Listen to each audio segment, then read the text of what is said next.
बऱ्याच अशा काही गोष्टी आहेत. घर बांधलं आवडलं नाही, घर बांधलेलं सुंदर आहे पण शेजारी नालायक आहेत. रानात बांधलं, चूक दुरुस्त करण्यात आली, पण साधू चुकीचा सापडला की कल्प कल्प वाया जात असतात, पिढ्यान पिढ्या वाया जात असतात. त्याच्यामुळं चुकीच्या साधूला मानायचं नाही. नेमकं म्हणायचं कोणाला साधू? गळ्यात मोठी माळ घातली म्हणून. ज्ञानोबाराय तुकोबारायच्या सोहळ्यात माळी घालून काही काही माणसं खिशे कापतात, म्हणजे वारकऱ्याच्या रूपात येतात. वारकरी चोर नसतात, पण चोर वारकऱ्याच्या रूपात येत असतात. मग चोर जर वारकऱ्याच्या रूपात आला तर साधू कसा होईल?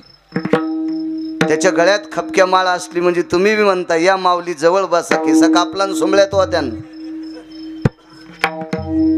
म्हणजे गळ्यात मोठी माळ घातली म्हणजे साधू आहे? नाही.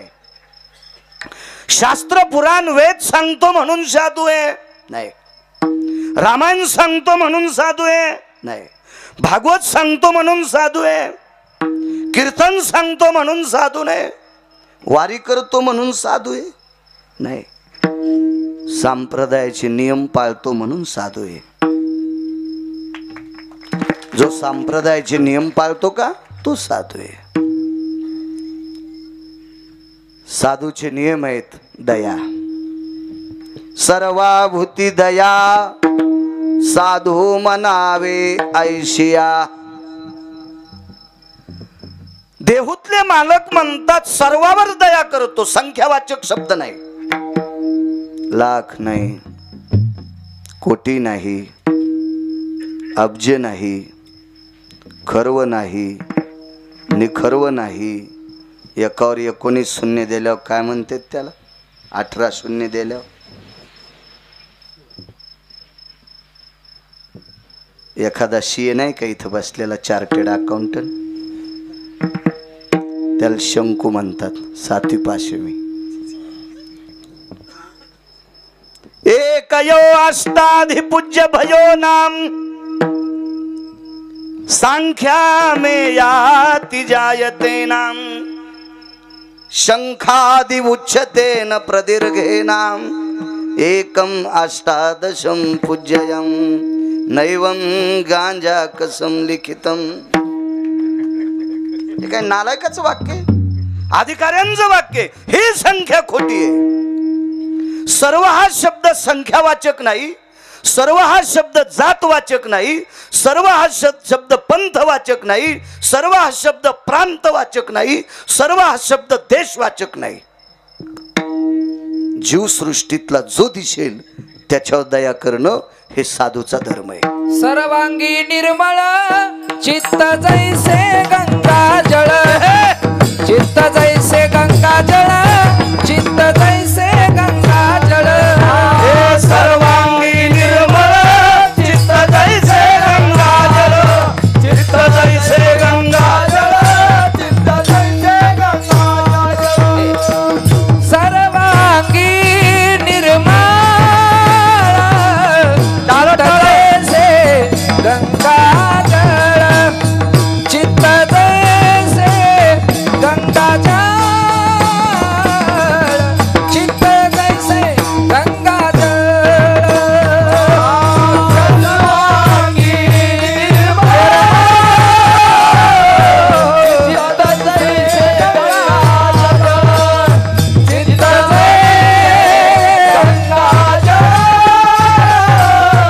जळ, चित्त जैसे गंगा जळ.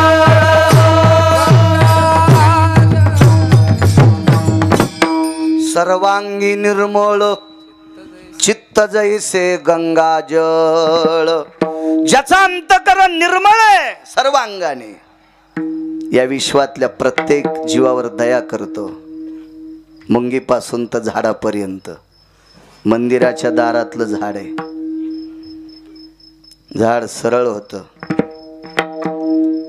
आणि गावात त्या नालायकाची चलती होती, त्या भडव्याची चलती होती, त्या हरामखोराची. गावात झाड सरळ होतं मंदिराच्या दारातलं.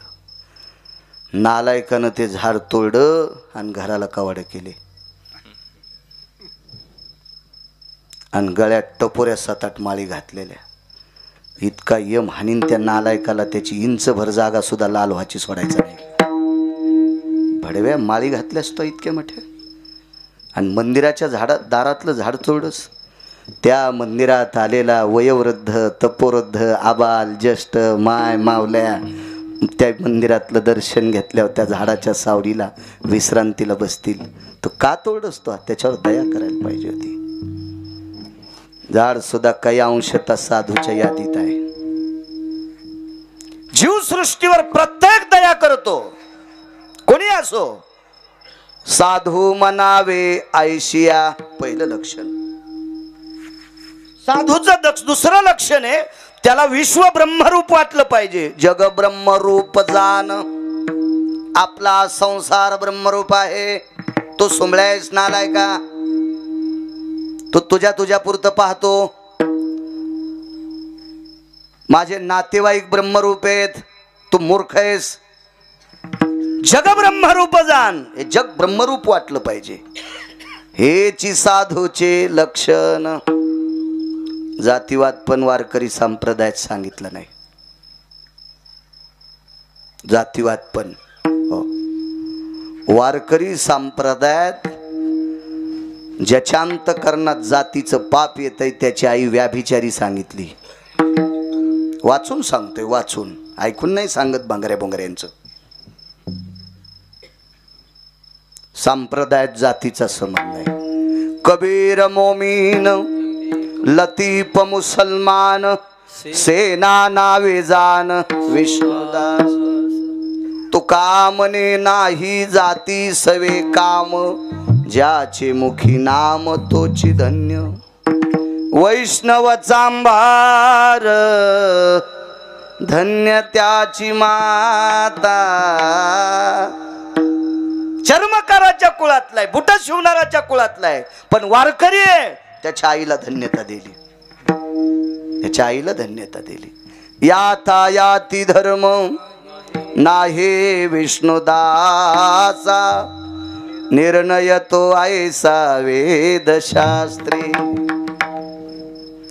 वेदशास्त्र पुराण निर्णय देतो की संप्रदायात जातीचा संबंध नाही. चांगलं वागणाऱ्याला किंमत आहे,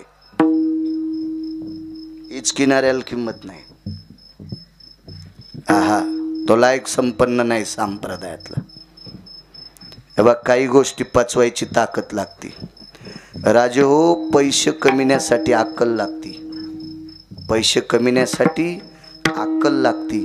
पण जितकी अक्कल पैसे कमिण्यासाठी लागती त्याच्या 100 पटीनं अक्कल पैसे सांभाळण्यासाठी लागती. पैसे कमिण्यापेक्षा 100 पटीनं अक्कल पैसे सांभाळण्यासाठी लागती. पियताड्या माणूस सुद्धा 500 रुपयाची बराच खांदू शकतो आणि घरी जाताना 475 रुपयाची प्याला. काय तिकीट आले त्याला? घाम निघला त्याच्या साऱ्या अंगातून. 500 रुपये कमीता येतात त्याला, पण सांभाळता येत नाहीत. पैसे कमवायला जितकी अक्कल लागती त्याच्यापेक्षा कितीतरी पटीने अक्कल सांभाळायला लागती. दुसरा मुद्दा आहे का? पैसे कमवायला किती अक्कल लागती अर्थशास्त्रातल्या तज्ञ लोकांना विचारा. पैसे सांभाळायला किती अक्कल लागती नीतिपर्वातल्या न्यायशास्त्रातल्या मांगल्य हितेशीला विचारा. आणि याच्या पलीकडची ज्याचा आकडाच नाही अक्कल त्याला लागती ज्याला दुसऱ्याचं सहन होतंय त्याला. दुसऱ्याची संपत्ती ज्याला सहन होती का त्याला पैसे कमीनं आणि सांभाळणं याच्या हजारो पटीनं अक्कल लागती. आणि बऱ्याच लोकांची अक्कल तिथंच नदीत गेली. दुसऱ्याचं बरं चालल्यावर पोटात डब्बा उठतो, तो या अंगावर भिताड पडून सोंबळ्या कशालीच की तू विठाला विठाला विठाला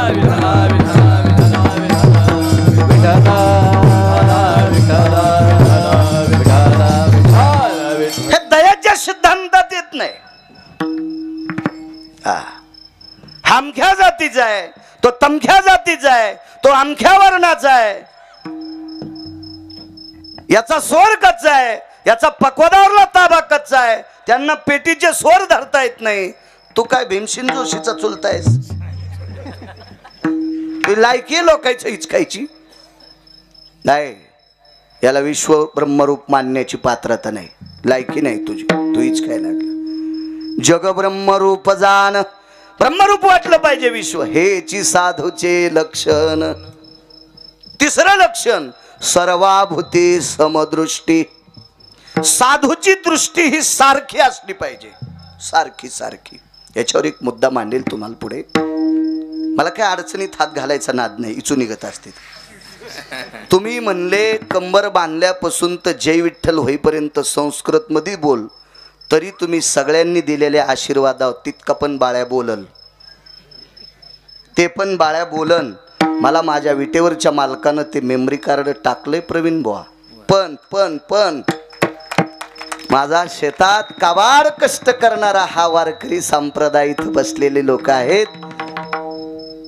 4-2% लोकांना कळन, बाकीच्यांना कळणार नाही. बाळ्या जरा हिशाबात बोल. विठाला विठाला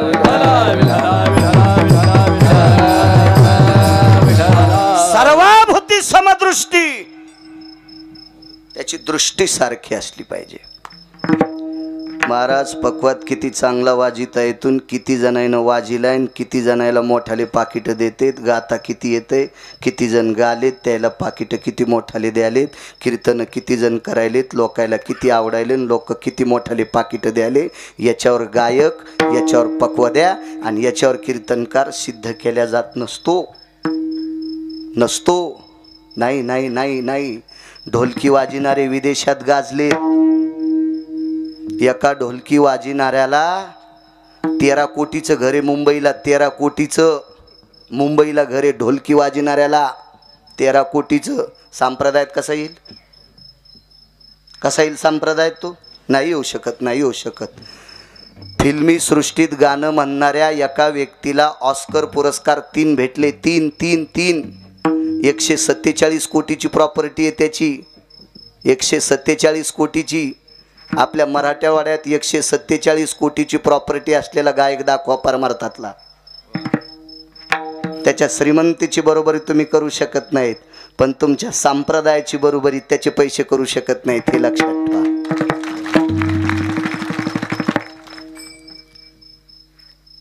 सोन्याचे कप मिळाले काही काही लोकायला. पिक्चरमध्ये ज्यांचे डायलॉग गाजले का, सिनेमामध्ये ज्यांचे जोक विनोद गाजले का, त्यांना सोन्याचे कप भेटले. सोन्याचे. विदेशातनं मिडल काहीतरी आहे ना इंग्रजी शब्दात, असे हो ते हे अवॉर्ड वगैरे मिळाले. शिक्षण कमी आहे पण फिरून फिरून काही काही शब्द पाठ झाले मालपण. पण तो या कीर्तनकाराची बरोबरी करू शकत नाही. पण कोणत्या पक्वाद्याची, कोणत्या गायकाची आणि कोणत्या कीर्तनकाराची? संप्रदायातला गायक, संप्रदायातला मृदंगाचार्य आणि संप्रदायातला कीर्तनकार, याची दृष्टी कशी असली पाहिजे माहिती आहे?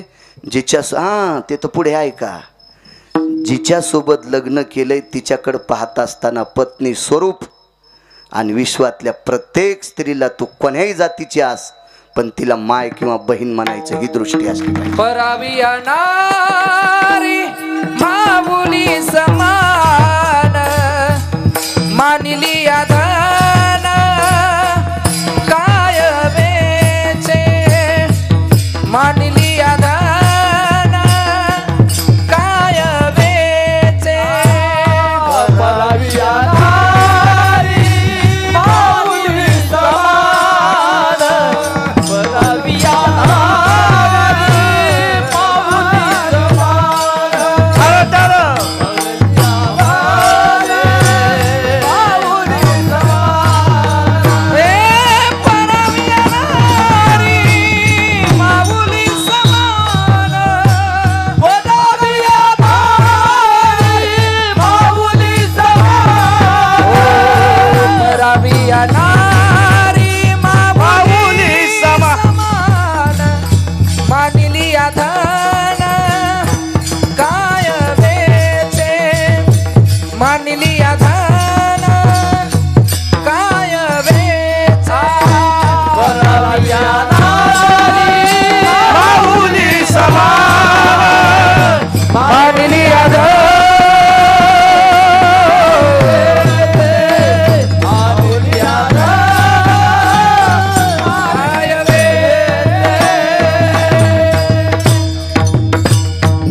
महाराज दिसेल ती बाई स्वतःची बायको सोडून जर दिली, ज्याच्या सोबत पाणी ग्रहण केलंय, पटेषु सुपटे अंतरपटे भययाम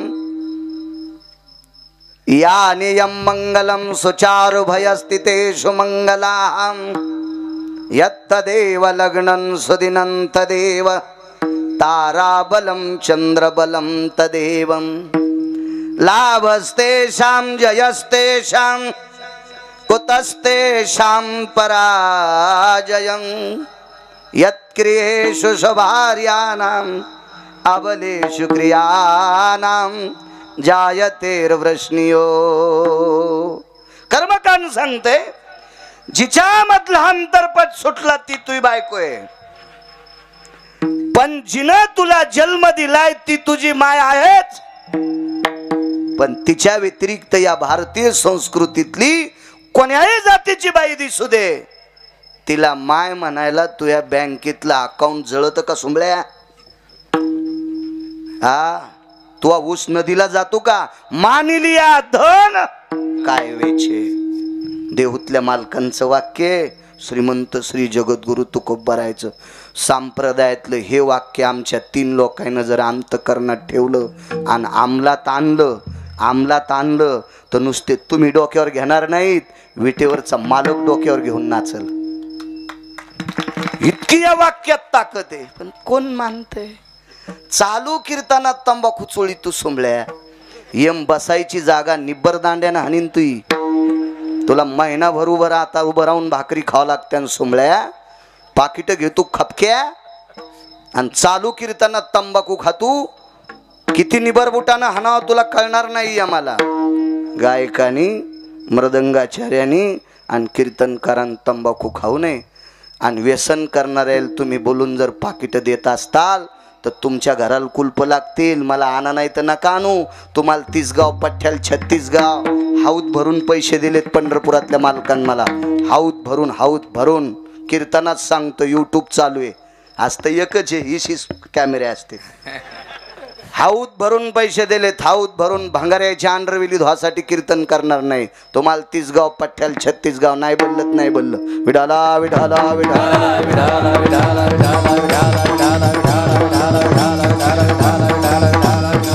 चला, मला सांगायचंय, कधी कधी बाजूला सरकतो. गव्हाला पाणी देताना गवत उपटायचा नाद आहे म्हणून कधी कधी सरकतो बाजूला, नाही काय गरज नव्हती इकडे याची.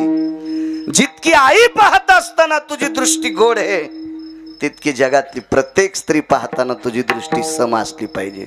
सर्वाभूती समदृष्टी. एक मुद्दा सांगतो. बाळू महाराजाची गाडी केजून निघली, तुमच्यात पैशाची. माणसानं खरं बोला, स्पष्ट बोललं पाहिजे, स्पष्ट. तसे मला शेतीतले बी भरपूर येत, पण शेतीवरती नाही जवकत. 7470 रुपये विकणार सोयाबीन 49 विकायले कशी जवकन. 14,000 क्विंटल कापूस इकन म्हणून ठोला, 9 वर जाईन म्हणून ठोला आणि 7.25 वरच आला. कशी भेटन? कसे जगायलेत माझे काळ्या मातीमध्ये. या हृदयातलं रक्त घामाच्या रूपात मातीत टाकतेत आणि त्या मातीतून जगाला जगण्यासाठी मोती तयार करतेत. त्या शेतकऱ्या राजाचं काय दुःख आहे, त्याच्या अंतकरणाला कान लावून ढवळ्या कपड्यावाल्यानं बघावा. त्याला कळण शेतकऱ्यांना काय दुःख आहे. आणि त्याला जर शेतकऱ्याचं दुःख नाही कळालं तर त्याचे लेकरं त्याचे झोपीत अंगुठी घेते. इतकं लक्षात ठेवा. विठाला विठाला विठाला विठाला. तुमच्याच पैशाची गाडी केजून हायवेला चालली. ड्रायव्हरनं सांगितलं, महाराज येणेकरी महाराज आहेत.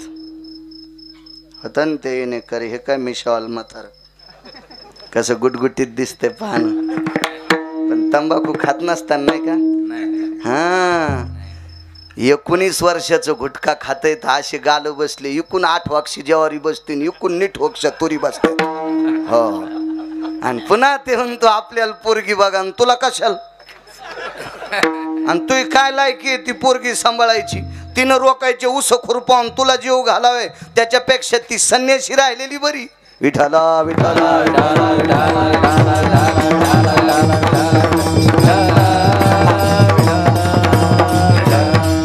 ड्रायव्हरनं सांगितलं हे मिशावाले पटक्यावाले इनेकरी उभे आहेत. त्यानं हात केला. सर्वाभूती समदृष्टी. बाळू महाराज म्हणला रे जाऊ दे काय त्या इनेकऱ्याकडे बघ तू चल. निघाली गाडी. पण पुढच्या फाट्यावर 2-4 माणसं उभे होते आणि त्याने हात केला. गाडी 140च्या स्पीडनं होती. आणि ड्रायव्हर म्हणला ते आपल्याला ते फाट्यावर ते लोक होते. म्हणलं कोणते? ते पाया पड्यावर 500 देतात ना ते. अरे म्हणलं गाडी उभी कर. 140च्या स्पीडनं गाडी 70 रुपयाचे तर टायरच घासले आणि गाडी उभी राहिली. बाळ्यासारखा भडवा जगात महाराज कोणी नसेल. माझ्यासारखा हरामखोर महाराज कोणी नसेल.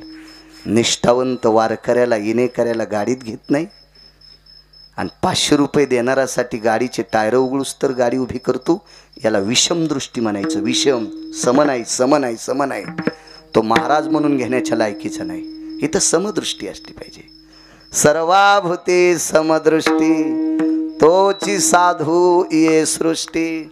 स्वतःच्या लेकराला ज्या दृष्टीनं पाहायचं त्याच दृष्टीनं आपल्या नौकराच्या लेकराकडे सुद्धा बघायचं.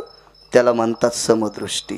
जे कारंजले गांजले त्यासी म्हणे जो आपुले. त्यासी म्हणे जो आपुले. जे कारंजले गांजले त्यासी म्हणे जो आपुले. त्यासी म्हणे जो आपुले. तोची साधू ओळखावा देवा तेथेची जाणावा. देवा तेथेची जाणावा. तोची साधू ओळखावा देवा तेथेची जाणावा. तेथेची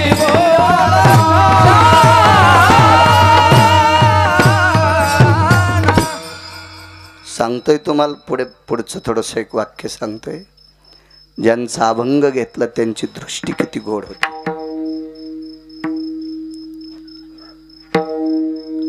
पक्ष होत पक्ष. मी येणार आहे पहिल्या कडव्याला पण मला माहिती आहे मी पुढच्या कडव्यात जाऊ शकत नाही म्हणून हा पुरावा देऊन टाकतो तुम्हाला लागलीच. कारण बैल 2 जमीन 300 एकर इतकी पाळी होत नसती. 8.5 ते 10.5 किती सांगणार आहे की नाही. मर्यादा आहे त्यात. पक्ष होत नाथांकडे. पक्ष म्हणजे पित्र.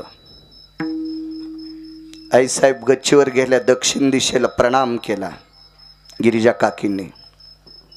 सासूबाईला प्रणाम केला. आत्याबाई आज दुपारी जेवणा करता या आमच्याकडे. गच्चीवर जाऊन दक्षिण दिशेकडे तोंड केलं आणि प्रणाम केला. या आमच्याकडे या जेवायला. स्वयंपाक घराची खिडकी त्याच दिशेला होती. स्वयंपाक घरातून बाहेर पडणारं पाणी, मोरीतून बाहेर पडणारं पाणी. समोर नाली होती वाड्याच्या पुढं. ती नाली उपसायला राम आणि सरजू नावाचे 2 कामाठी होते, कामगार होते. शूद्राची माणसं होती. 2 जण शूद्राची माणसं होती.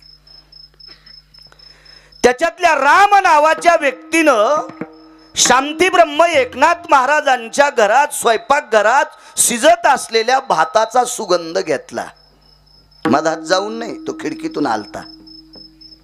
भाताचा सुगंध येतो, स्वयंपाकाचा सुगंध येतो.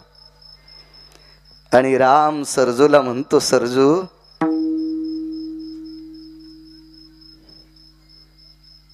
ए सरजू काय मालकाच्या घरात भात शिजतोय र, काय भात शिजतोय. अरे ज्याचा सुगंध घेतल्याच्या नंतर तृप्तीचा ढेकर आला तो भात खाल्ल्यावर किती चविष्ट लागत असेल. शूद्राचा माणूस आहे, नाली उपसणार आहे त्या काळात. आता असं म्हणायचं असं म्हणणं आहे, तो काळ सांगतोय 400 वर्षापूर्वीचा. ठीक आहे. राम सरजूला बोलत असताना वाड्याचा जिना उतरत असताना एका पवित्र स्त्रीने ऐकिलं. ती स्त्री किती पवित्र होती सांगू. 36 वर्ष तिचे लुगडे धुवाला पंढरपुरातला मालक तिच्या घरी राहिला. 36 वर्ष त्या बाईचे लुगडे धुवाला. हा काय पवित्र असेल ती बाई. मालक बाहेरून घरी आले. दृष्टी सांगतोय सम. चेहरा पडलेला पाहिला. गिरिजा जी नावान बोलत होते त्या काळात माणसं. वजनदार होते नो माणसं. माणसांकडं आपल्याकडं पुरुष प्रधान संस्कृती होती ना. हो आजही स्त्रियांना काही अनादर आहे असं नाही म्हणत. स्त्रियांना वाईट म्हणायचं नाही. उलट वारकरी संप्रदायाने इतकं उचललं. ज्या घरी कुलस्त्रिया राज्य राणी व संपत्ती. या देशाची सर्वात मोठी संपत्ती काय ते या देशाची स्त्री आहे. पण पुरुष प्रधान संस्कृती असल्यामुळे बायकोनं नवऱ्याला आवजावं बोलावा ही पद्धत आहे. हो पण आजही काही काही ठिकाणी स्त्री प्रधान संस्कृती आहे. विवेक विवेक आपल्याकडे गिरगावकर आलेत लवकर ये बरं. तर मी म्हणलं बाई विवेक कोण आहेत. माझे मिस्टर आहेत. ठीक आहे. तर विवेक उंदर आणल्यावर एक दुधाची थैली आणली. हातात उंदीर आणल्यावर जमीन 90 एकर. मी पहिलं म्हणलं बाई मी याच्यातलं दूध पिण्यापेक्षा रोगर पिईन पण याच्यातलं दूध नाही पित मी नाही पित. बाई हे विवेक कोण आहेत. आता मी पाहिल्यावर ओळखलं हिचं वय कमी आहे आणि विवेकच्या मिशा दाब नावाने होत्या. मला वाटलं विवेक म्हणजे हिचं कार्टच असेल पण ती म्हणली माझे मिस्टर आहेत हेच आहेत. येतो म्हणलं बाई मी. नाही काळा पण घ्या ना नको. दूध म्हणलं मी बोक्या नाही दूध प्यायला. नाही मी वाटीत देते म्हणलं मी बुटात पितो. वाटीत काही संबंध नाही पण तू या घरचं नको. का नकोय. तू नवऱ्याला जरी एकेरी बोलायलीस तर महाराजाला गॅसच्या पाईपनं हाणशील ना बाई तू. आणि जरी नाही मारलंस तर तुया आजचा चहा प्याल्या मी गाडी पुलाखाली जाईन. एकदा गेलती वाचलो आता नको तुझ्याकडे. काय आवाज होता. गिरिजा जी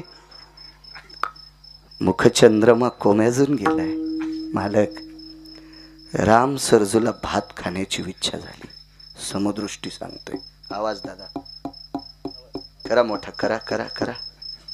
बैल किती रूपवान असले चांगले शिंगा असले तरी अवताल धरीतच असतेत. आणि साऊंड सिस्टीम आवाज वाढवायलाच असते आहे का नाही.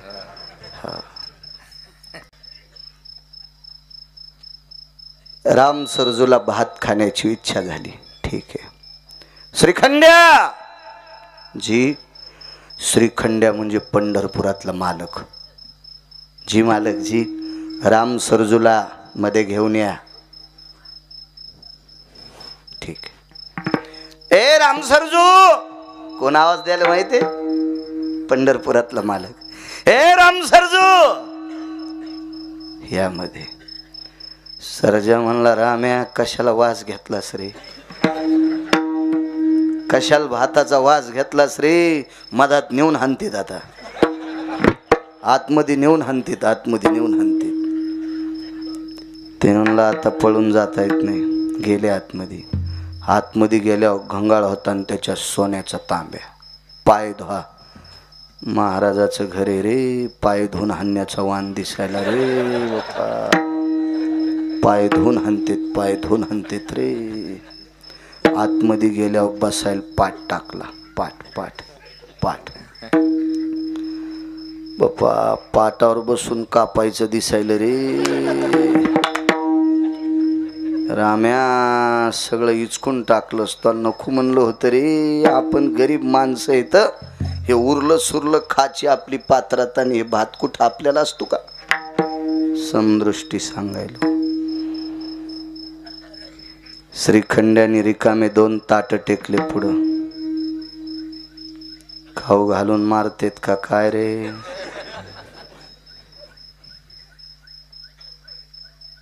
मोबाईल ठेवून द्या दादा. विढला विढला विढला विढला. अहो घालून मारतेत का काय रे. गिरिजा काकीनं पातेला आणलं भाताचं. गरम गरम भात टाकला. उंदराच्या कानाजवानी चमच्यावानी नाही. तुम्ही अजून बी बघा, खेड्यात राहणारी बाई जर श्रीमंत झाली तर खेड्यातले पाहुणे जेवायला आल्यावर ती बंधी चपाती 4 करून वाढती कोपरे करून. आणि शहरातलीच शहरात मोठी झाली की शेतात काम करणाऱ्याला हातात चतकोर चपाती टाकतीन. वाढू का म्हणती. रोगर वाढती का इस्तू वाढी ती. आणि कशाला हातात धरली चपाती. तो हे कळतंय. कळायला पाहिजे, कळायला पाहिजे. काम करणारे जेवायलेत. भात असा मोठा ठेवला पात्रात. मोठा भात ठेवला. गिरिजा वरण घेऊन या. पिवळं धमक सोन्याच्या स्वरूपाचं वरण वाटी वाटी टाकलं. 2-2 वगराळे. श्रीखंड्यात तूप आण रे. भगवान सांगतात तुपाची मोठी घागर भरलेली आहे. पण आईसाहेब म्हणल्या ताजं लोण कड्याचं तूप वाढायचं. लोणी कडू लागलं. गिरिजा काकीनं स्वतः सांडशीत धरून पातेला आणलं आणि 2-2 वाट्यात तूप रिचिलं. एकाच्या पुढं नाथ बाबा बसले आणि एकाच्या पुढं गिरिजा काकी बसल्या. आता राम सरजूच्या लक्षात आलं मारित नाहीत. मारित नाहीत आपल्याला. गिरिजा काकीनं आवाज दिला, राम सरजू करा जेवण. आई साहेब आम्ही वाड्यात येताना काही बऱ्याच लोकांनी बघितलंय आणि आम्ही वाड्यात जेवलो असं जर तुम्ही आमंत्रण दिलं त्या पितरांना कळालं तर ते तुमच्या इथं जेवायला येणार नाहीत. गिरिजा काकीनं सांगितलं, राम सरजू तुम्ही दोघं जेवल्याच्या नंतर स्वर्गातल्या गावात जेवढी जेवढी लोक मेलीत तितके पितर जेवल्याचं पुण्य आम्हाला प्राप्त होईल. तुम्ही जेवा, काय काळजी करू नका. जेवा, तुम्ही जेवा. सज्जनांनो, शांती ब्रह्मनाथ बाबांच्या पुढे आणि गिरिजा काकींच्या पुढे जेवायची हिंमत होत नव्हती. आई साहेब आम्ही बांधून नेतो. केळीच्या पानात आमच्या अंगावरच्या उपरण्यावर पान टेकून पानात बांधून घरी नेतो. घरी जेवतो. दृष्टी किती गोड आहे बघा. गिरिजा काकीने दोन्हीच्या गालावून हात फिरीला, राम सरजू आम्हाला एकुलता एक हरिपंडित नावाचा मुलगा आहे. तुम्हाला हरिपंडिताची शपथ जेवा. मुलाची शपथ घातली त्या अर्थी 2 कोण वाटले असावा. मुलाच्या बरोबरीचे वाटले असावा. जेवायला सुरुवात केली. भात वरण आणि तूप एकत्रित कालिलं. पण राम्याचं अंतकरण तुटत होता आणि सर्जाला सांगितलं, सर्जा 3 दिवसापासून वडील आंबील पेतेत रे. भाकरीचा पत्ता नाही. वाटीभर पीठ गाडग्यात शिजून मिठाचा खडा टाकून त्याची आंबील माझे वडील 3 दिवस झालं प्यायलेत रे. भाकरीचा पत्ता नाही. लेकरायला भाकरी नाही, आईला भाकरी नाही. आणि मी गावरान तूप आणि भात खावा या भाताच्या कणाकणात संसार दिसायला. गिरिजा काकीने विचारलं, राम काय. काकी चित्रात जो पदार्थ पाहिला नाही तो पात्रात हे खाण्यासाठी आहे. पण संसारातले लोक उपाशी आहेत. समदृष्टी. राम सरजू, राम सरजू आम्ही वारकरी संप्रदायाचे अनुयायी आहेत. विटेवरच्या मालकाची शपथ घेऊन सांगते, तुम्ही पोटभर जेवा, तुमच्या घरच्या लोकांना बांधून देते. महाराज घाण उपशिणाऱ्याला पितर समजावा. आपली नाली साफ करणाऱ्याला स्वतःच्या मुलाचा दर्जा समजावा. ही दृष्टी नाथांची. धुणं धुवायला गेलेल्या बाईचं पोरग चुकावा, त्याला कडेवर घेऊन घरी आणावा आणि गिरिजा काकीला सांगावा, गिरिजा याला स्नान घाल. आणि हरिपंडिताचे कपडे याला घाल. काय दृष्टी असेल हो, काय दृष्टी असेल, काय दृष्टी असेल. सर्वाभूती समदृष्टी तोची साधू ये सृष्टी. जग ब्रह्म रूप जान हेचे साधूचे लक्षण. एका जनार्दनी संत नित्य साधी आत्महित. जगावर प्रेम करत असताना, विश्वावर दया करत असताना, विश्वाला ब्रह्मरूप मानत असताना, दृष्टी सर्वांकडे सम ठेवत असताना आत्महित सुद्धा सांभाळणं संताचं इति कर्तव्य. साधा सोपा सरळ अभंगाचा अर्थ